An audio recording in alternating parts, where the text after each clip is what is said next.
Begin this hour, though, with breaking news out of Ukraine and a major development in this war. Overnight, one of the country's biggest hydroelectric dams was destroyed. The Russian-controlled facility supplies water to Zaporizhzhia nuclear power plant and the Crimean Peninsula. The breach is causing unprecedented flooding to the area, threatening local villages and towns. Evacuations are now underway in nearby Kherson, with thousands said to be at risk from rapidly rising waters. Ukraine has accused Russia of blowing up the dam, but Russia says Ukraine is to blame for the breach. NBC News is unable to verify either side's claims. NBC News correspondent Ali Arouzi joins us now for the latest. Ali, some dramatic pictures coming out of Ukraine this morning. What is the situation like right now at the dam and that surrounding area?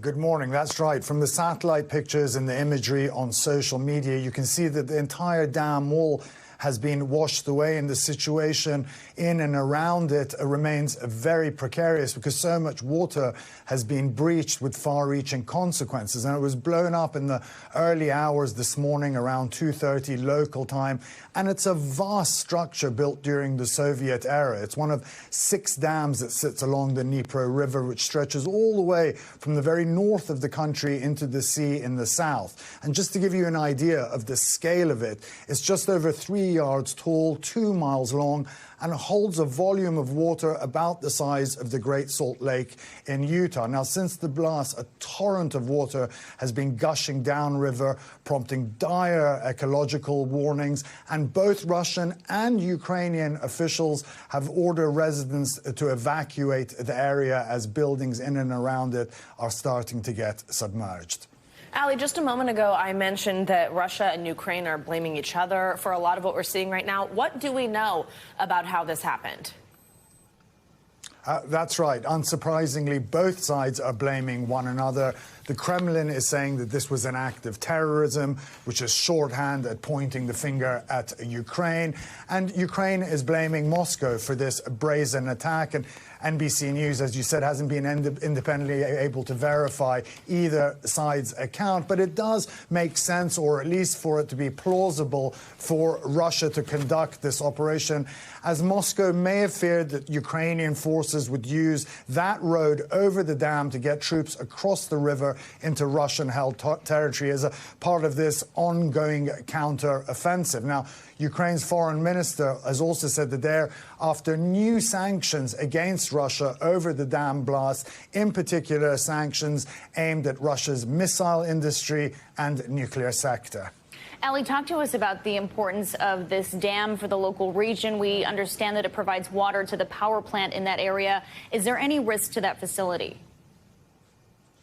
That's right. This dam is very important, and it serves a number of purposes. So there are many possible consequences. Firstly, it serves as a critical water supply to the Crimea. It also supplies water for a host of communities upstream. Farmers rely on the water to grow their crops, so this could impact tens of thousands of people if it recedes far enough and causes irrigation issues. The dam also, as you mentioned, provides cooling water to the nuclear power station at Zaporizhzhia, around 100 miles upstream, which is also under Russian control. Now, the IAEA, the International Atomic Energy Agency, said there was no immediate nuclear safety risk, but it was monitoring the situation. Also, depending on the size of the breach, and it also appears to be very large, it could flood communities downstream substantially, if not catastrophically. Now, President Zelensky has convened a National Security Defense Council earlier today to figure out how they can move forward and put an end to the damage and the chaos to the communities around the dam. Okay, Ali, a lot to keep an eye on there. We know you'll keep us posted. Thank you so much. We're also following breaking news right now out of the Vatican, where Pope Francis has been back in the hospital. According to local reports cited by Reuters, the Pope was taken there for a checkup before returning to the Vatican earlier this morning. NBC News has not been able to independently confirm that, and the Vatican has not made any comment. Well, back in March, the 86-year-old spent 5 days in the hospital for a respiratory infection. And then 2 months later, he had to cancel several appointments in May because of a fever. Well, the Pope does have several high-profile trips coming up, so it would not be uncommon for him to have a checkup. ahead of those. So hopefully all is good there. Well, now let's get to the latest on the investigations into former President Donald Trump. Lawyers for the former president met with Department of Justice officials, including special counsel Jack Smith, Monday. This comes as a second grand jury investigating the former president's handling of classified documents is expected to meet in Florida this week. On social media yesterday, Trump called the investigation a, quote, witch hunt, writing, quote, how can DOJ possibly charge me who did nothing wrong when no other presidents were charged? For more, we are joined by NBC News Justice and Intelligence correspondent Ken Delaney. And Ken, good morning. Always good to have you with us. So what more do we know at this point about yesterday's meeting? Good morning, Savannah. Neither side is talking about exactly what was said during this meeting. We saw the trio of Trump lawyers go in the Justice Department. We saw them leave 2 hours later. We know that the special counsel was there. We also know a senior career official at the Justice Department was there. I learned that Attorney General Merrick Garland and Deputy Attorney General Lisa Monaco chose not to attend this meeting. That's consistent with Garland's approach to these special counsel investigations, which is hands-off. What this really felt like is kind of a last-ditch appeal by the Trump lawyers who are trying to prevent their client from being indicted. And it's very common for defense counsel to come in and try to meet with senior Justice Department officials and make their case that the actual prosecutors investigating are missing something, and so the more senior officials should step in. Nobody thinks that's going to happen here. There's some reporting that Trump lawyers are no closer to believing that their client is not going to be indicted. And so now we wait and we see what happens, Savannah. So this is a big question because there are so many different things going on here. But if you could help us just tease some of this out. So there's also a grand jury in Florida expected to hear witness testimony this week in the classified documents case, separate from the grand jury in Washington, also separate from, of course, the big news story when the president was actually indicted in New York. Walk us through why and how all of these different grand juries are convening. That's right. So leave New York aside because that's a state case unrelated to this. So in the federal system, you can bring testimony as a prosecutor before a grand jury anywhere that's relevant to your case, right? So it's all one system. So there's been, as you said, there's been a grand jury in Washington that's been investigating this classified documents case. But remember, a lot of this conduct took place in Palm Beach, Florida, where Mar-a-Lago is. And so we have reporting that there is some grand jury testimony expected in Florida this week. It's unclear why that is. It could be any number of reasons. There could be a scheduling issue. There's a witness down there who can't get up to Washington in time. There could be a venue issue. There may be some charges in this case that they would like to bring in Florida rather than in Washington. And, of course, it's always possible, Savannah, that if they decide to charge this documents case, they could charge the whole thing in the Southern District of Florida because that's where, again, a lot of the conduct took place. We just don't know. It's a secret process. We have been able to learn, though, that there is some activity in front of a grand jury in Florida. Ken, very quickly before we let you go, any idea timeline here? We still believe, and all the signals are pointing to a resolution of this case, at least in the next couple of weeks. And most experts and people around this case that I talk to believe that because of the timetable and the election calendar. And most experts believe it's more likely than not that Jack Smith is going to file charges in this case. But again, we'll have to see. And of course, Donald Trump insists on his innocence, Savannah. Ken Delaney, and we appreciate you. Thanks. This will be a busy few days in the race for president as 3 Republican candidates are set to announce their campaigns. Former New Jersey Governor Christie is planning to launch his second run for the White House tonight in New Hampshire. And both former Vice President Mike Pence and North Dakota Governor Doug Burgum are expected to launch their campaigns tomorrow. For more now, let's go to NBC News senior political editor Mark Murray for more information this morning. Good morning, Mark. Let's start with Christie. He ran in 2016. He finished 6th in the New Hampshire primary. When he dropped out, he endorsed the eventual nominee, Donald Trump. But since then, he has been critical of the former president. What should we know about Christie's presidential bid? Yeah, I think the best thing to know about it is going to be an uphill battle for him. A recent Monmouth poll found that just 21% of Republican voters have a favorable view of the former New Jersey governor versus 70% who have an unfavorable view. That was the worst score that any Republican in the field or prospective Republican ended up having, according to that Monmouth poll. As you also ended up mentioning, he ended up finishing in 6th place in New Hampshire in 2016. But Christie believes that the best way to stop Donald Trump from being the Republican nominee is by running and taking him on. It will be a crowded Republican presidential primary. Former Vice President Mike Pence filed his paperwork yesterday to launch that campaign. He'll kick it off tomorrow in Iowa. And we're also expecting North Dakota Governor Doug Burgum to join the mix. What can we expect to see from the two of them tomorrow? Yeah, Pence has certainly been telegraphing his presidential bid for months, if not over the past year or so. And of course, what stands out about Mike Pence running is that he was Donald Trump's former vice president. And the fact that you end up having both Donald Trump's former vice president and also UN ambassador Nikki Haley does seem to be a rebuke to the former president, that some of the people who work closest behind him, including the person being the number two, wants to take Donald Trump on to be the Republican nominee. As for Doug Burgum, even a lot of longtime political observers, he's not a well-known name, but he will be getting into the race on Wednesday. And you add it all up, and we have the makings of what will be a very, very crowded Republican field as we head into Iowa and New Hampshire, which are just months away. Finally, Mark, the Republican National Committee has released requirements GOP candidates need to fulfill in order to get on the debate stage later this summer. Give us a breakdown of what those are.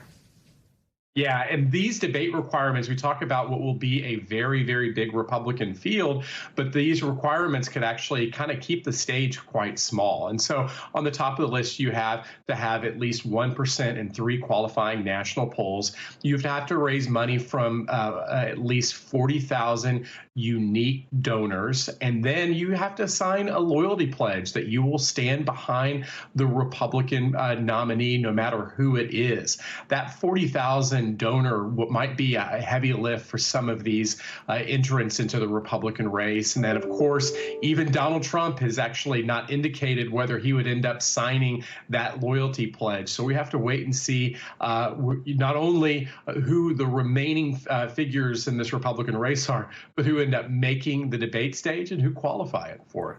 All right, as you mentioned, it's getting crowded for sure. Mark, thank you so much for breaking it down. And Mark already counting down. He says just a few months away. Give us a minute. Turning now to Virginia, where new charges are being brought against the mother of the 6-year-old who shot his teacher earlier this year. 25-year-old Deja Taylor is now facing 1 federal count of being an unlawful user of a controlled substance in possession of a firearm and 1 federal count of making a false statement during the purchase of a firearm. Prosecutors say she lied about using marijuana when buying a gun last year. Well, back in January, Taylor's son brought a gun to school, shooting first-grade teacher Abigail Zwerner. Zwerner has since filed a $40 million lawsuit claiming the school ignored a history of problematic behavior from the child. That lawsuit is still ongoing. Well, NBC News legal analyst Danny Ceballos is here with us on set to help break this down. Danny, always great to have you with us. So Deja Taylor, she's already been indicted on 1 felony charge of child neglect and then 1 misdemeanor count of leaving a firearm to endanger a child. Why are we seeing additional charges now? What's going on? Because, frankly, the federal government has looked at this, and in all likelihood, they feel like this is somebody who did something wrong, so they're going to look around for a crime to charge her with. And there may be a little bit of sarcasm in my voice. I don't think this is this is not one of the top 10 things that you would say this mother did wrong in a gigantic list of things that she did wrong, which is using marijuana and lying on a federal form ATF 4473. Now, that being the case, should she be charged? Absolutely, if she was a user of marijuana, because it couldn't be more clear on the form. But this is a really interesting case that highlights how most of these charges are adequately handled by the state. Child neglect, leaving a firearm around a child. In this situation, the federal government looked at this and said, hey, this is somebody that did something wrong. Let's give her a close look. And, of course, they find out on the federal form ATF 4473. One of the questions you have to answer is, are you a habitual user of marijuana? Now, normally, a lot of those questions on that form are much more crystal clear. Are you a felon? There's a very clear answer to the question of whether or not you are a felon. Whether or not you're a habitual user of marijuana, little harder to say. I suspect what happened is the feds approached her. She voluntarily told them these things, that she uses marijuana, unless she has some conviction, but that would have shown up. That would have been a false statement about her felony conviction. But in this situation, it seems like she admitted it, so she's going to plead guilty. All indications are this is a guilty plea worked out in advance. But it's interesting to take a look and how the federal government doesn't have jurisdiction over all crimes. So this must be what they thought they could charge her with, which, when you take a step back, has nothing to do with leaving a gun in the hands of a child, letting a gun get access to a gun, negligently handling a gun. It's just that she was a drug user and lied on a form. You just touched on this. Her lawyers say she plans to plead guilty. What does she stand to gain from pleading guilty, and what are prosecutors looking for in that deal? 90+% of federal cases end in guilty pleas. And that's because in the federal system, the trial tax, as we call it, is simply not worth it. And most of the time in federal cases, I'll be honest with you, they're much stronger than state court cases. The federal government has so many more resources to develop to charging or to use to in charging defendants. So this is a case that seems like it may be a foregone conclusion. Although, you know, whether or not someone's a habitual user of marijuana may be defensible. The reality is when the full might of the federal government is bearing down on you, the vast majority of defendants decide to plead guilty and get the advantage of acceptance of responsibility, get a better sentence, and maybe that's what we're seeing here. Danny Savalos, as always, I say it every time, we appreciate you. What would we do without you walking us through? Thank you. Thank you. We're learning more details about that plane crash that killed 4 people this past weekend in Virginia after it flew over sensitive airspace in Washington. According to the crews of the Air Force F-16s sent to intercept the plane, the pilot appeared to have been slumped over. NBC's Tom Costello has the latest.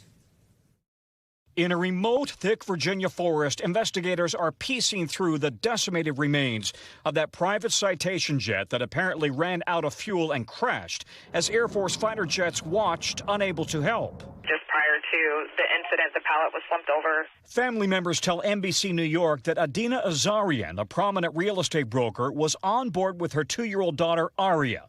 Their nanny and the pilot headed for the Hamptons. We're just devastated. You have to tell people every day that you love them. It started at 1:13 p.m. Sunday as the plane left Tennessee headed for Long Island, New York.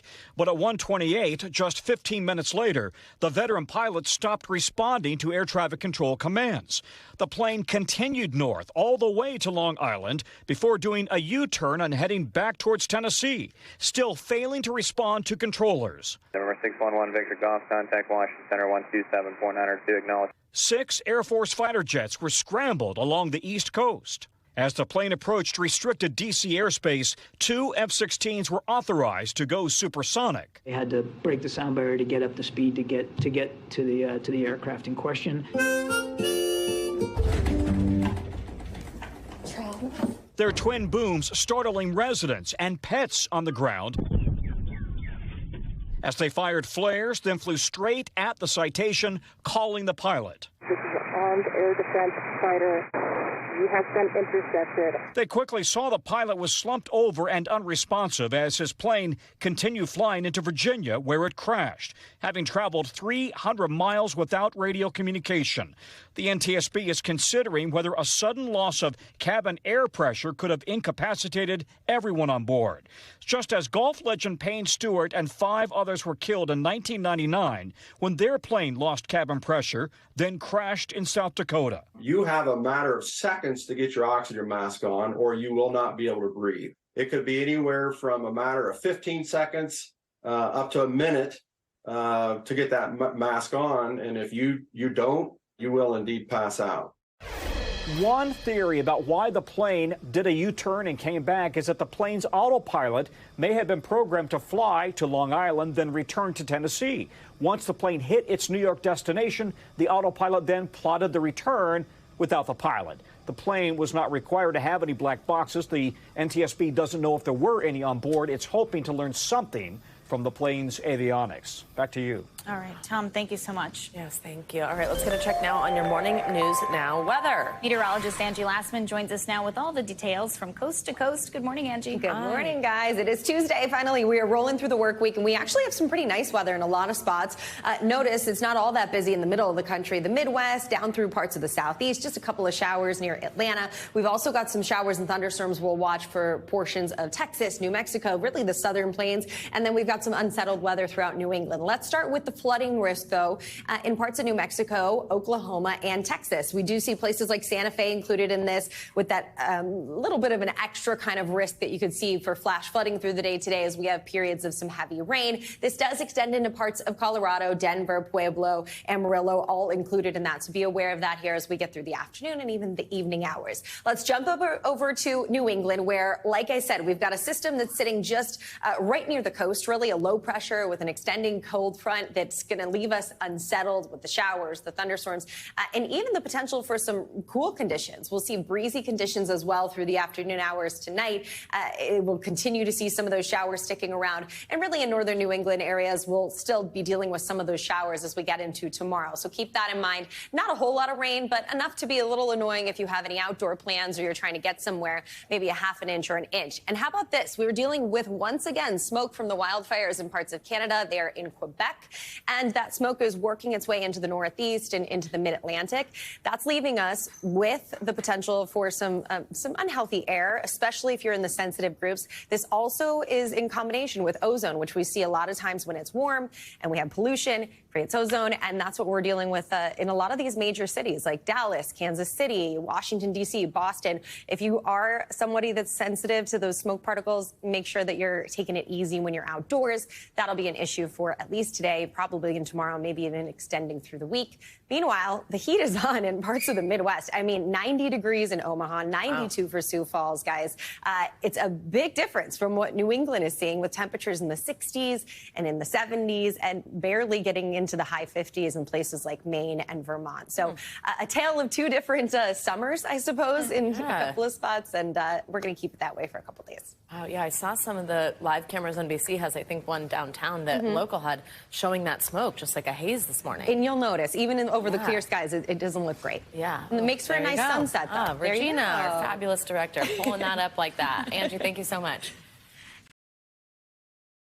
Thanks for watching our YouTube channel. Follow today's top stories and breaking news by downloading the NBC News app.